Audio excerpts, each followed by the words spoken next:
I now call this meeting to order. This is our 6th Residents Association meeting for this year. It's great to see all of you here. Is there anyone here that this is their first residents meeting to attend? Right here. Mr. John Rogers is going to give you this. Stand up and tell us your name, from where you're from, how long you've been here. And Never would have told you. Well, that's you great. can see, it takes a while to get up. You're in the right place. I'm Barbara Rowland Hokett, and I live at 263 West Building, and my birthday is Wednesday. Oh, happy birthday. And another one. You want to know how old I am? I'm 93. 93, and I'm proud of it. I'm proud that I got this far. I want to go a little further. Thank you very much. And I enjoy being here, and I'm glad to have found out about your association and take part in it. We're glad to have you here. Is there anyone else? And you know that all the residents are members of the Residents Association, and we're glad of that. I am, first of all, going to introduce our past president, Jim Bundy, to talk to us about our endowment, which is great. Our endowment is super for all of us. Thank you, Barbara. Good afternoon, and I also extend my welcome to you to the Residents Association meeting.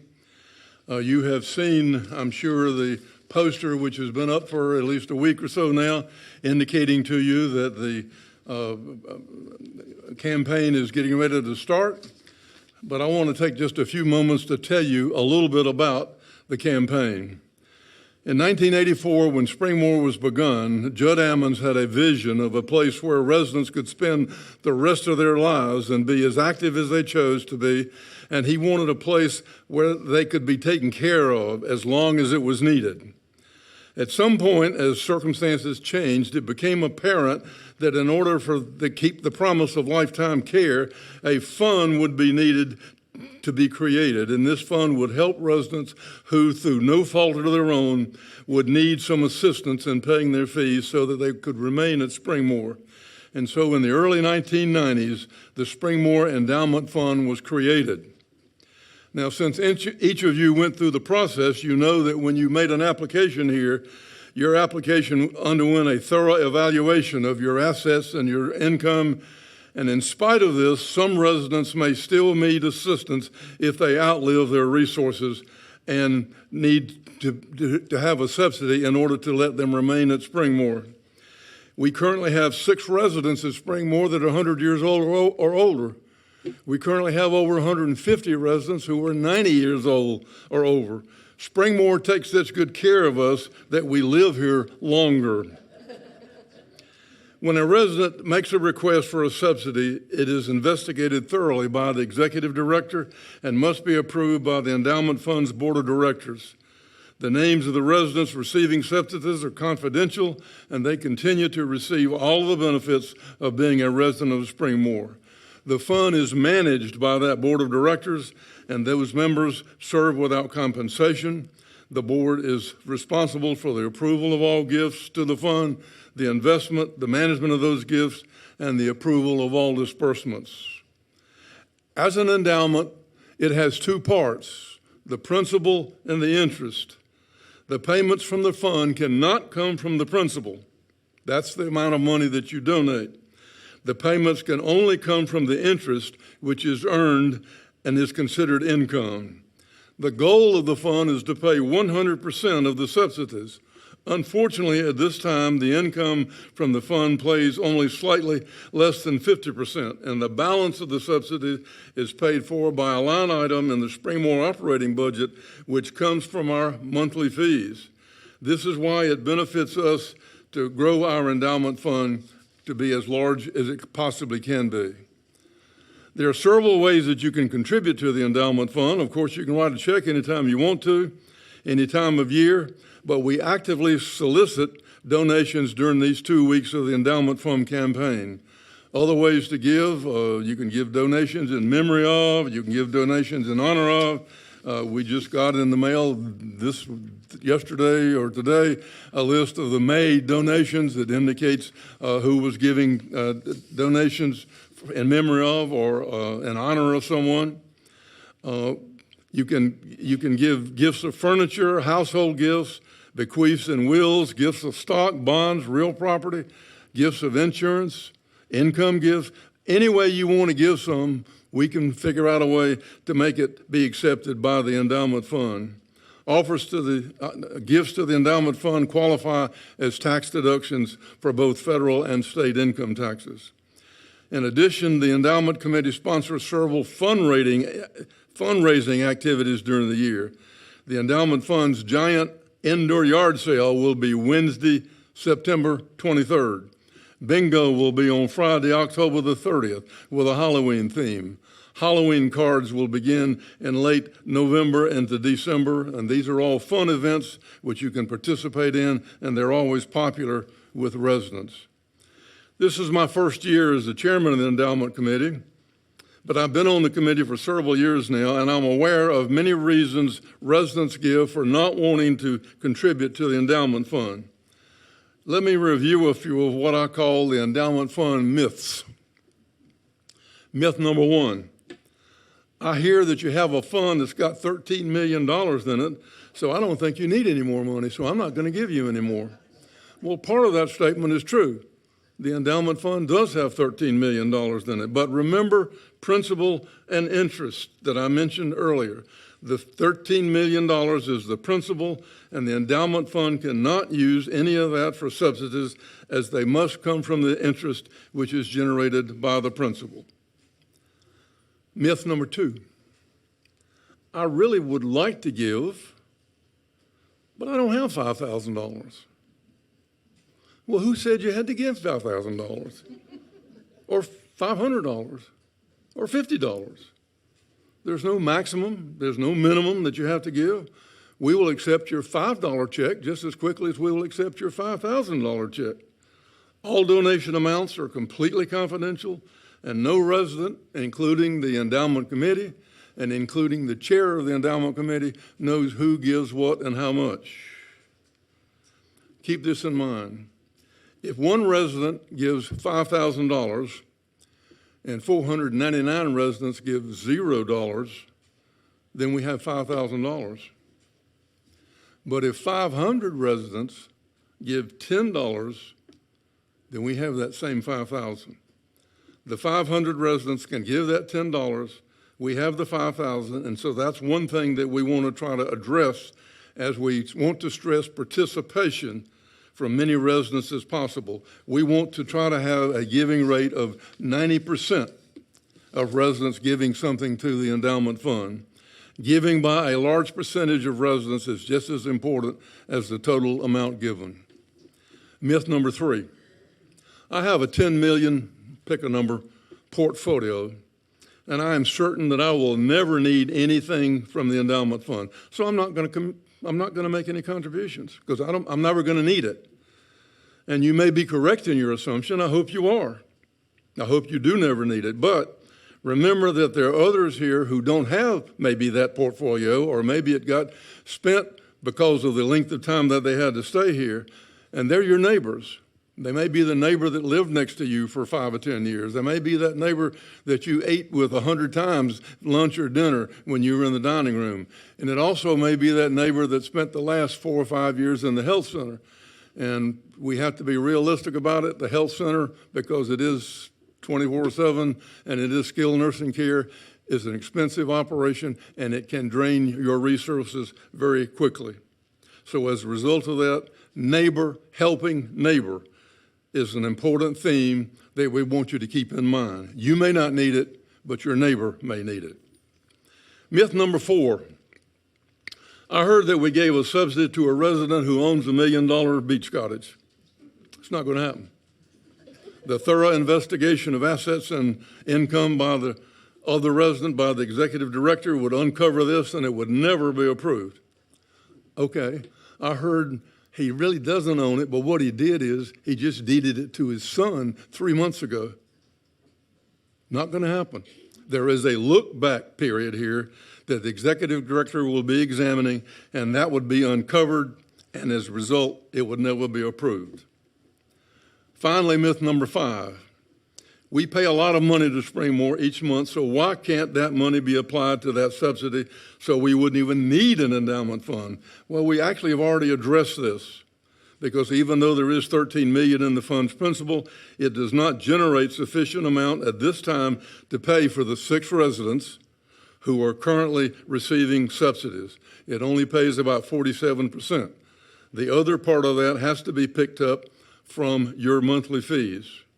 Without the endowment fund, your monthly fees would be even higher, as Springmore would have to cover the 100% to be able to continue the vision of Springmore's founder. So the more money that you voluntarily contribute to the endowment fund means less than you will be required to pay in your monthly fees. After the meeting today, sometime this evening or first thing in the morning, one of the endowment committee members is going to be bringing you a packet of material, and it'll be delivered to your residence, and it will include a number of items which are important, and I hope that you will read these because they will explain the campaign further. There's also a contribution slip in here, and there's also an envelope you can use to make your donation. We hope that you will give serious consideration to making a generous contribution to the Springmore Endowment Fund during the next 2 weeks. I appreciate very much your time and your attention. Thank you.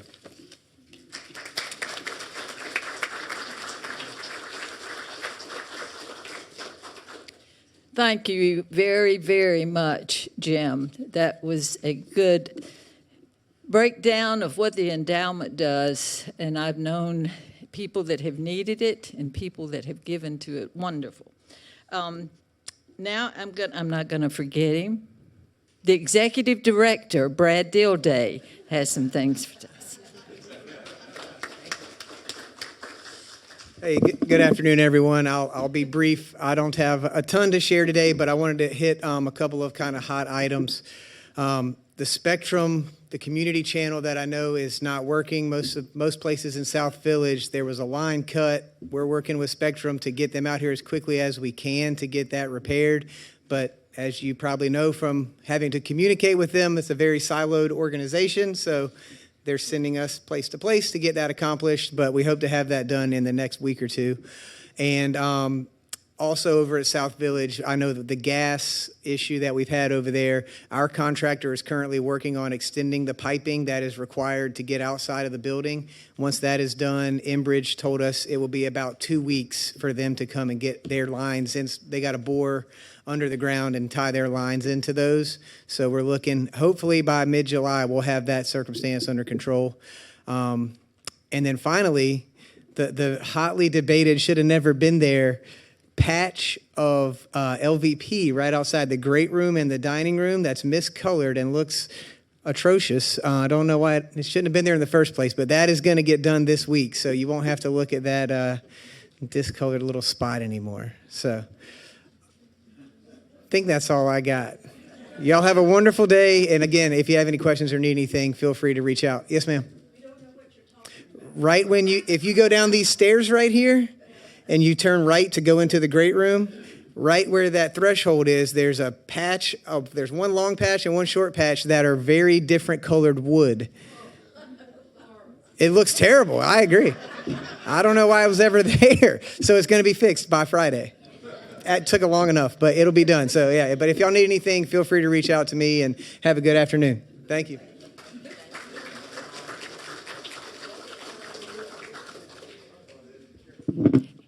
He's great. Thank you, Brad. He had another meeting. Now I will turn this over to Dave Gospodark, our Vice President, to introduce our program for today. Mr. Dave.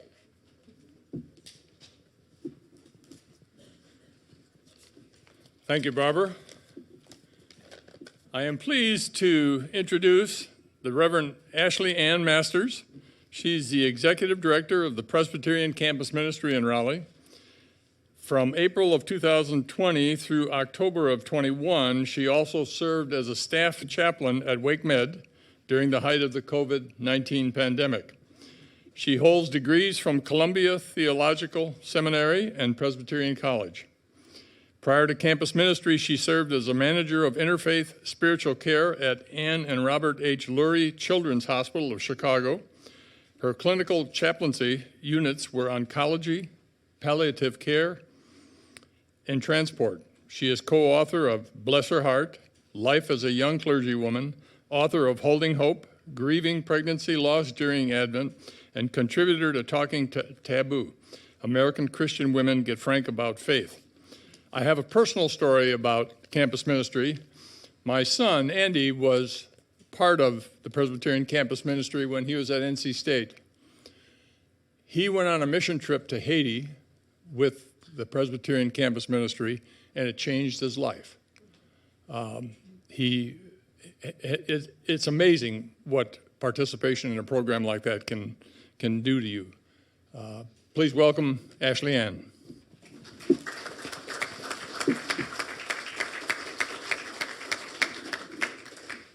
Thank you so much for having me today, and thank you for that lovely introduction. And now, after his life-changing time in campus ministry, he is also a board member of ours. So we are grateful for the entire family's support, as well as the community support.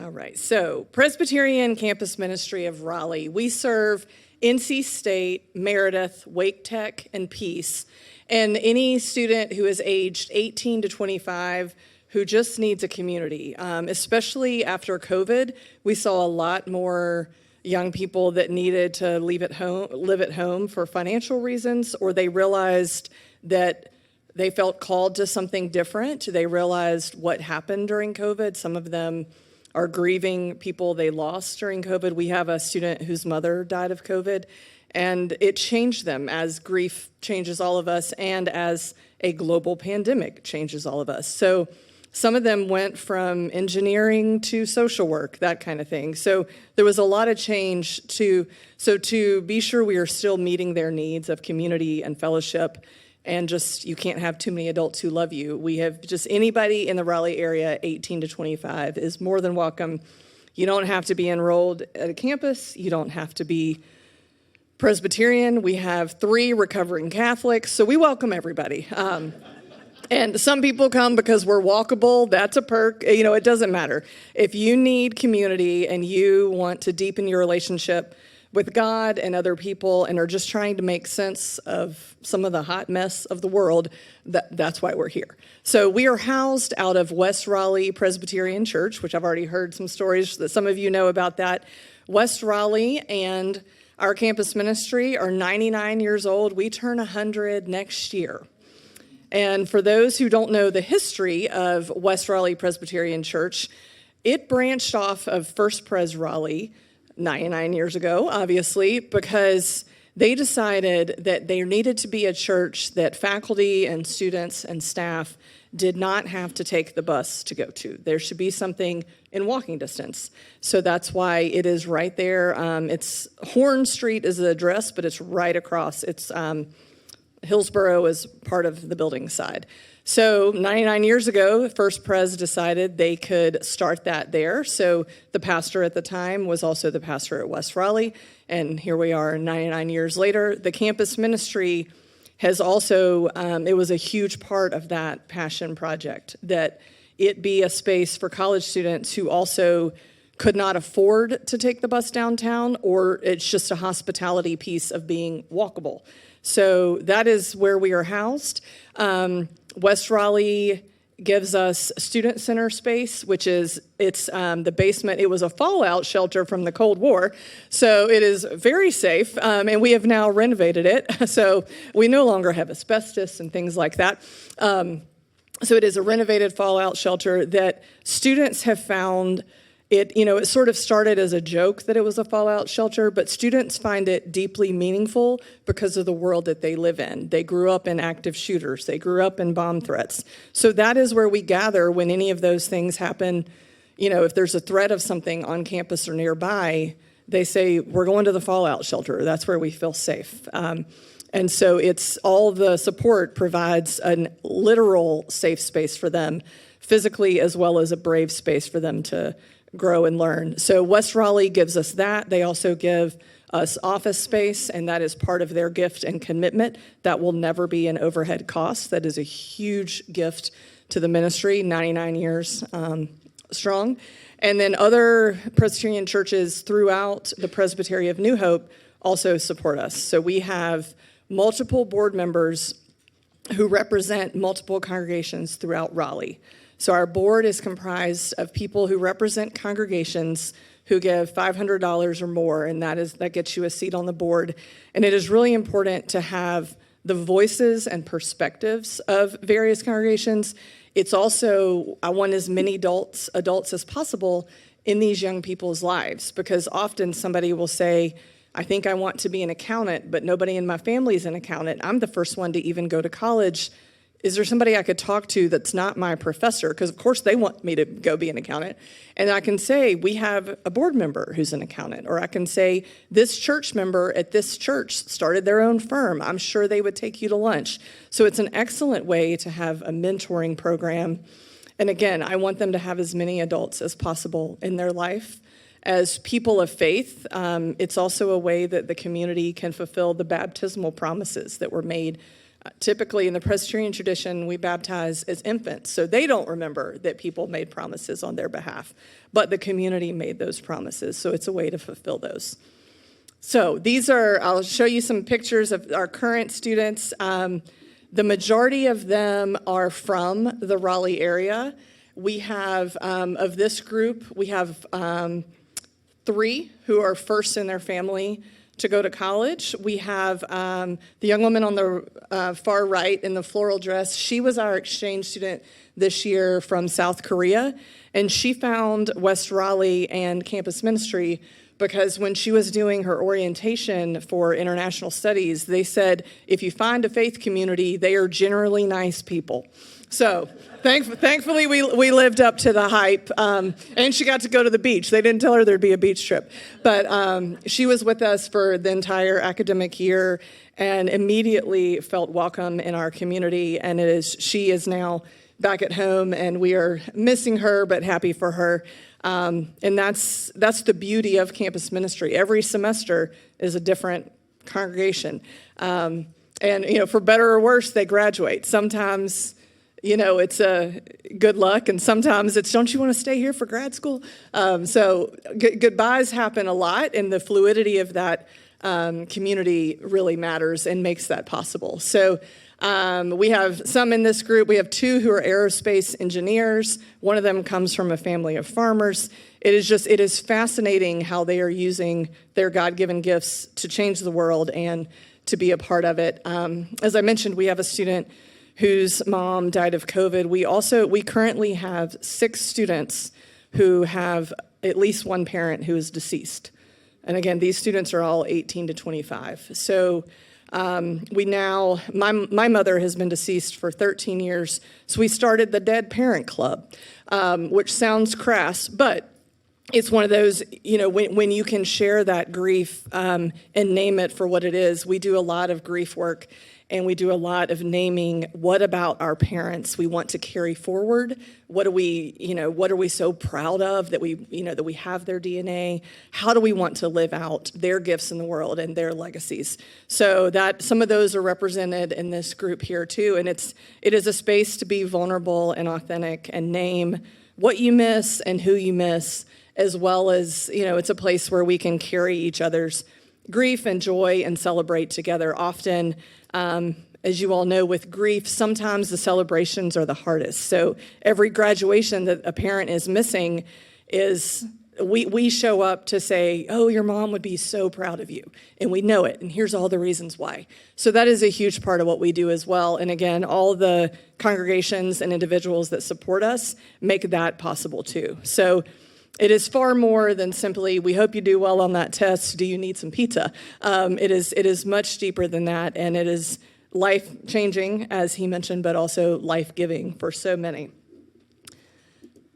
So these are, again, I'll just keep talking, but you can read these for yourself, who we are. Our motto is all are welcome, all are loved, and again, we take that very seriously.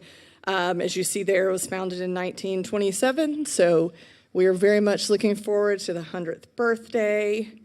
These are some of our various events this last year. Every other year, we go out west for a hiking trip for 2 weeks at national parks. For some students, it is the first time they have been on a plane.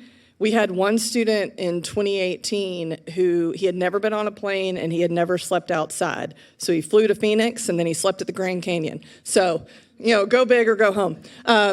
So it's a wonderful place to learn also about yourself through nature, as we appreciate the beauty of God's creation. They can also learn from that. So the picture you see there of the giant tree, that's Bryce National Park.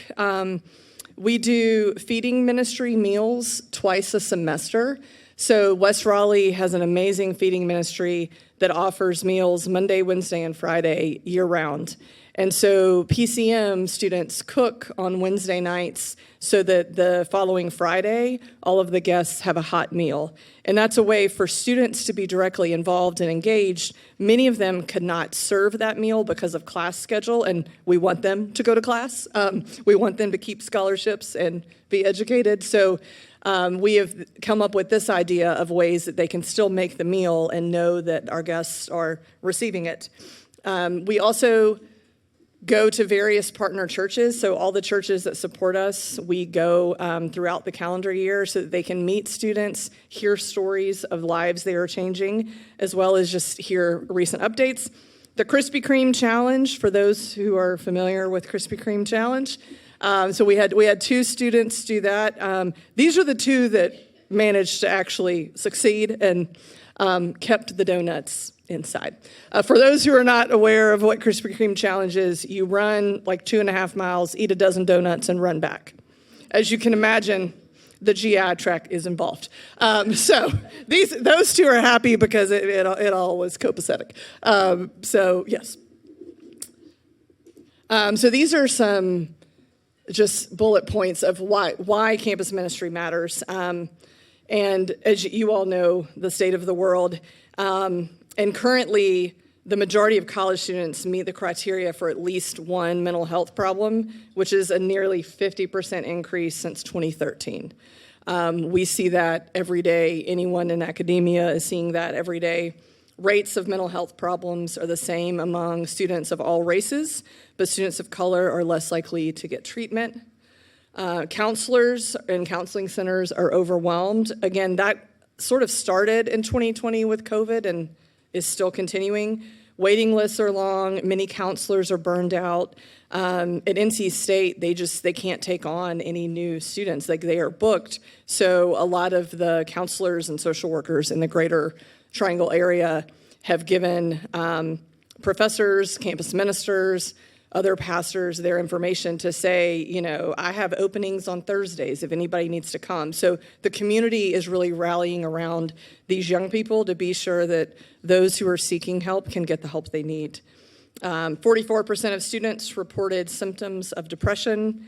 37% say they experienced anxiety. 15% said they were considering suicide, which is the highest rate in 15-year history of this survey.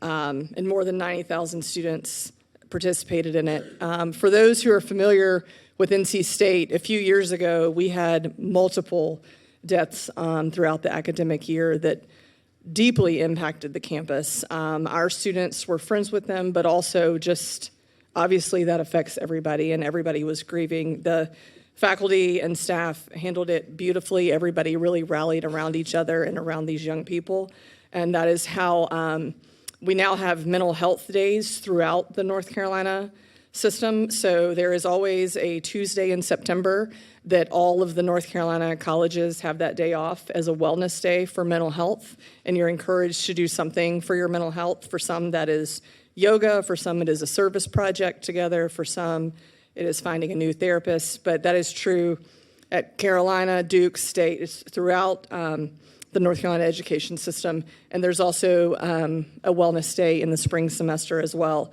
Certainly, one day a semester does not cure everything, but it is a very important statement that we are all taking it seriously and all here to help these young people. So I wanted you to be able to hear from some of the students and alumni themselves. So this is Sam, who was class of 2019. As an introvert, coming to a group as welcoming as PCM meant a lot to me and helped me find my community during college years. Without PCM, I would not be where I am in my faith journey today. And he and his wife just had a healthy baby who is now home from the NICU, so we are excited about that. Sydney, who is a current student, PCM really helps people. I've never felt more connected with any other church group than I have here. From Nick, who is class of 2017, when classes were stressful, PCM is where I came to remember I am more than academics. It's where I always return to rest, to wonder, to celebrate, to wrestle, and to grow. And from Jay, who is a current student, the essence of PCM is Wednesday night meals. It's unmatched. Everyone is so accepting, and it's a good place to come and make friends. Even though people come and go between school years, it's like having a perpetual family. And certainly we have various ways of support. The weekly meals that he mentions are a huge part of what we do. Every Wednesday night at 6 o'clock, we gather at West Raleigh for dinner. And the way we do those meals, it is a commitment of the board to the students that they will never pay for those meals. So that is at no cost to them. Everything else we do is also subsidized. And again, that is because of generous donors. So for the Wednesday night meal, we have a meal train link that we share throughout the Triangle, and anybody is welcome to either send a gift card to cover the cost of a meal or to make a meal and bring it and have dinner with our students. So there are a lot of congregations who have like their mission committee or their Presbyterian Women Committee choose one Wednesday night a semester, and that is what they do. Often people do like a chili cook-off and then bring it to students, and students get to judge it because they have opinions anyway, so we can channel it in a positive way. And there's one of the students' moms who does not live in North Carolina every semester donates $250 and says, get whatever takeout would boost morale this week. So it's a beautiful way for all community members to support with any amount of money. We have some donors who give monthly, some give to meals. We also, as I mentioned, we have multiple trips. So we have a fall retreat and a spring retreat. We also go to Montreat Conference Center every January for college conference, which is for any college-age student in the Presbyterian Church or other churches that are a part of any campus ministry nationwide. So it's about 600 to 700 students. That is our most expensive trip for all the reasons. It's also, because it is in Montreat, North Carolina, which is certainly still recovering from Helene because they are right outside of Asheville, things are more expensive, and certainly we want to honor, like the rental house that we were paying for needed a bunch of repairs, and we wanted to honor that. So our board voted the year that we could not go during COVID, we voted for the family to be able to still keep that deposit for anything they might need. And then post-Helene, one of our houses we were unable to stay in because of Helene damage, and the board voted that family be able to keep the deposit and not return it to us as our way to wish them well and help in their literal rebuilding too. So it is important to us, as folks are so generous to our organization, that we model also paying it forward and loving our neighbors and giving back. And we are very open about that with students, that none of this is possible.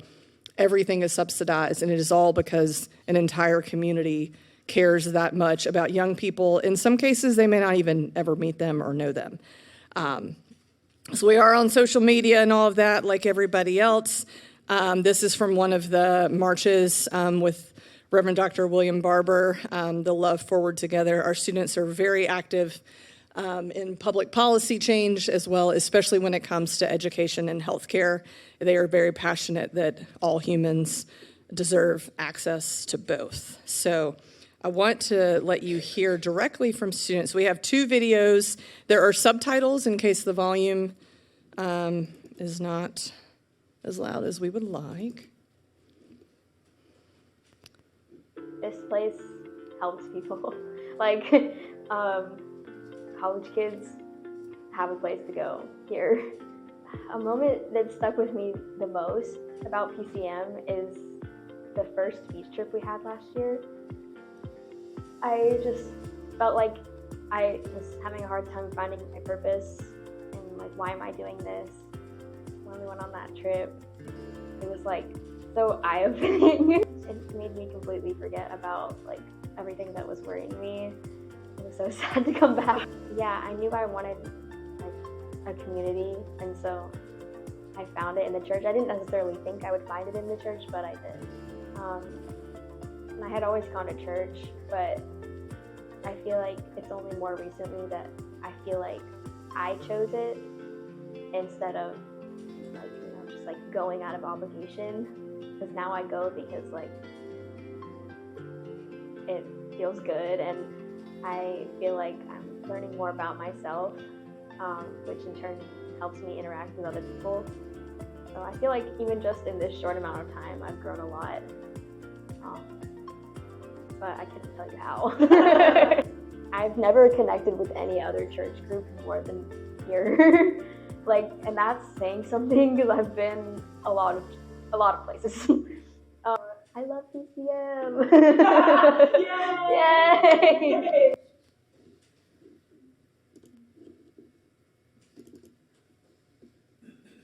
I think the essence of PCM is definitely Wednesday night. You know, we all show up throughout the afternoon, and then 6 o'clock everybody's here. Some people have to leave sometimes, and that's quite okay. But then as the night goes on, everybody sort of, we have our meal, and then we go into the lounge and hang out and relax. And like, I know I'm not gonna lose any friends in PCM just because they're so accepting, and it's special. It's a special thing. It's hard to describe. It's hard to describe, but it's unmatched. It's unmatched.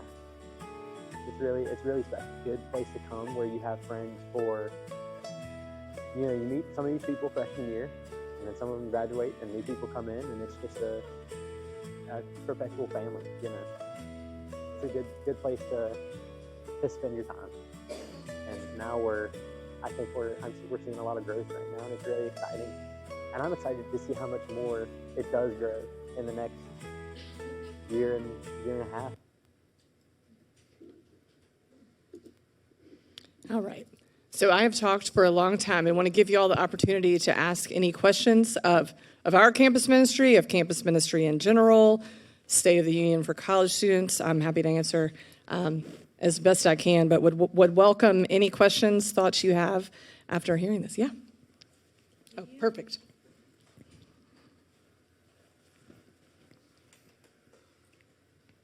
Thank you. Do you interact with any other campus ministries at NC State? Like, I know, the only one I know about before today was Cru, what used to be Campus Crusade for Christ, and Mike and Sharon Mahaffey have done that for many years. I wondered if you knew them, or if you Presbyterian, Cru, different ones, ever get together. So there are multiple campus ministries, especially at State. So the groups that we do stuff with regularly are the Methodists, the Lutherans, and the Episcopalians. So we do 4 events per academic year with those groups, because all of our student centers and congregations where we are housed are within a 5-block walk from each other. So we do stuff with them all the time. The just sheer number of campus ministries on campus at State means all of us have met each other, but the leaders don't always interact on a daily basis the way we do with the ones that are within our block radius. But yeah, there's a ton of opportunities at State. Cru is, as you mentioned, long-standing on multiple campuses nationwide, and has been for a long time. And there's great diversity among the interfaith groups that students are able to join. We have a close relationship with the Hillel group for the Jewish students. And so there's a strong interfaith presence, as well as any flavor of Christianity that you might be seeking, especially at State. You have so many options, which is such a gift to the students. I'll try to stand up just a moment. Okay. That's okay. June is LGBT month. And I wonder, we have a campus minister at First Baptist Church. I mean, one of our ministers works with students. But this particular focus this month, there was a lot of concern with the AIDS crisis as well as COVID. And at times I have wondered if mothers of sexual students or fathers would need some support. I had a son, professor at East Carolina University, and when they built a new student center, they had a special area for LGBT students to have some contacts. And I wonder if there's any focus on reaching those students, some of whom have mental problems, I know, but associational problems as well. And I am aware that there are some doctors. There is a doctor at Wake Tech that has worked closely with a number of students. That's the focus I wondered about. Sure. Thank you. So yes, as you mentioned, June is Pride Month. So our campus ministry is very intentional. All are welcomed, all are loved. So that means if you do identify as LGBTQIA+, that you are welcome in our community. You will not be judged or shunned for that.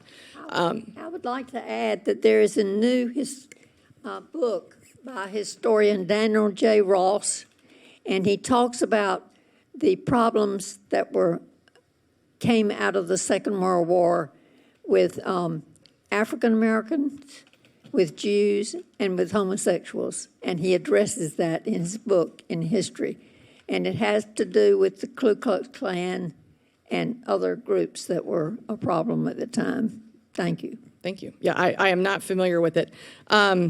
So at NC State, there is a center for LGBTQIA+ students. Other organizations throughout Raleigh, but also other colleges and universities also have those spaces and programs. And yes, to answer your question, it is for the entire family. And campus ministers often hear from parents as well for support. During the beginning of the COVID pandemic, those were a lot of the questions that all of us got in campus ministry, because often students were living with family members for whom they had not told them that they were out. They were not out with their family, and they were trying to navigate not offending or hurting their family members who they deeply love and respect, but also trying to be who they are while not expecting to move back home for 6 months. So there was a lot of that to navigate that the centers on campus as well as faith communities were very much involved in. And there were a lot of families who learned for the first time because of COVID, because everybody was together, and it was not necessarily anybody's ideal time to have that conversation that they would have chosen if the world had been different. So certainly, while we exist for the 18 to 25-year-olds, yeah, it is not without support for family. And in our case, like especially those who have significant acute grief right now, I do have much more contact with their surviving parents and siblings than I do with other students, simply because they need that, and they need to know that their young people are being cared for and loved in that way. And they also need that as they remember. So for the Presbyterian USA tradition, a way to market your congregation so that others looking for a safe space know that is to be it's called a More Light church. And so we are a More Light campus ministry. We are the first More Light campus ministry in the Carolinas. And that simply means that on any of your promotional stuff, materials, anybody looking for a place where that would be safe can see that if they're looking for that. West Raleigh Presbyterian Church is also that. Certainly we would not be that if they were also not. And there's other churches of various denominations throughout the Triangle that if people are looking for that, or if families are looking for support, they can find it. So congregations and campus ministries have gotten better about verbiage and icons on websites that are more clear for that if you're just doing a search out of loneliness or panic or anything in between. Does that answer your question? Yes. Okay. Thank you very much. Sure. He'll bring you a microphone.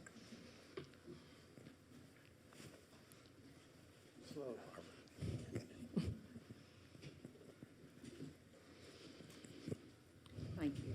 I'm interested in students who live at home and are campus related. Is there an effort to reach them because they certainly need a group? Yes, ma'am. And that's why I don't know of any campus ministries that don't allow you to come if you're not living on campus. All of us are very open to that, and especially because for so many reasons, they're either caring for a family member or it is a deep financial need that they can't afford to live on campus. So the last thing we want is for them to not have community. So in our group, we have a couple who live at home. One of them takes care of a family member. The other one simply can't afford the dorm fees, and they are just as much part of our group as anybody else. And they probably look forward to Wednesday nights the most because it gets them out of the house and with their peers. They have a lovely home life, but you just need to be with people your own age, that kind of thing. So certainly, like I said, any of the campus ministries I know of, especially at State and Meredith. Meredith does not have as many commuters as State does, just by nature of numbers. But yeah, everybody is very open to that, and I think their needs are more unique. And so often they are the students, any of the students are able to book an hour with me throughout the week, but they are the students who do that every single week just because they realize they need that support outside of their house.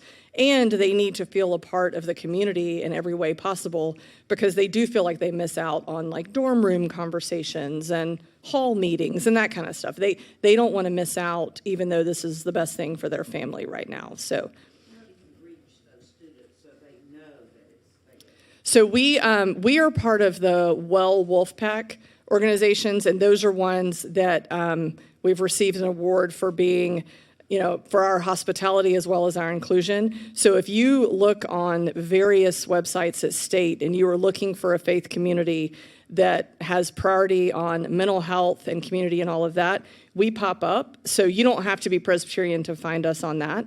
But that's where typically if they are looking for any faith community, they could just search, Catholic, Baptist, Lutheran, Methodist, and any of those that show up make it very clear in the websites that you are welcome to come, whether you're a commuter, whether you are currently enrolled, if you're taking a gap year.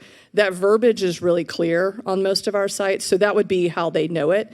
But we have no way to find them if they are not seeking something because of the separation of church and state. State cannot give me a list of every Presbyterian student because they cannot legally ask that. So that's where it's tricky.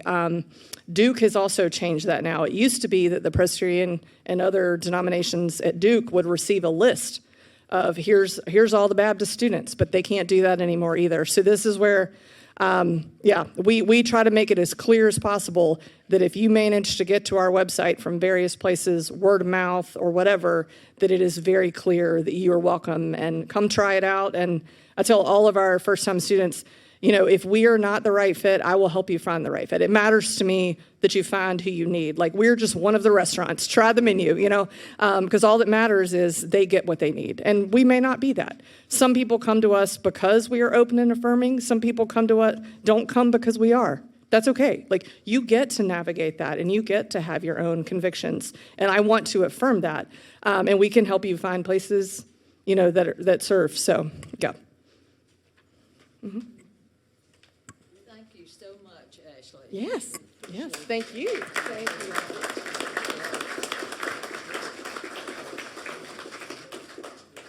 We appreciate that very much.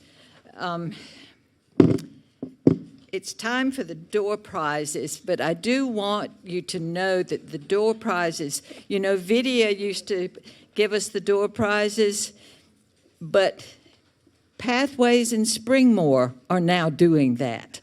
So I think we need a hand for them. I don't see any of them here right now. Okay, but that is great. There will be no RAM meeting in July. We're off for that time, so enjoy. But be back in August, where the program will be on the Food Bank of Central and Eastern North Carolina, which should be a very interesting program. And we thank you all for being here, and we look forward to seeing you on August, what is it, the 10th, August the 10th. Thank you. This meeting is adjourned. Uh-oh, door prize. See, at least I didn't forget bread.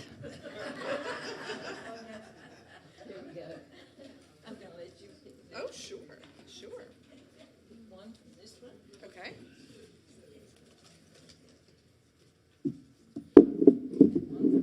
Okay.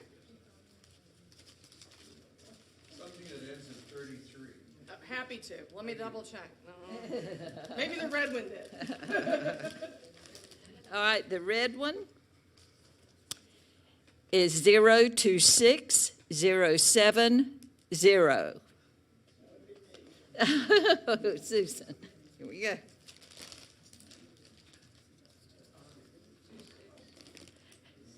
The blue one is 147969. Oh, look at that! There we go.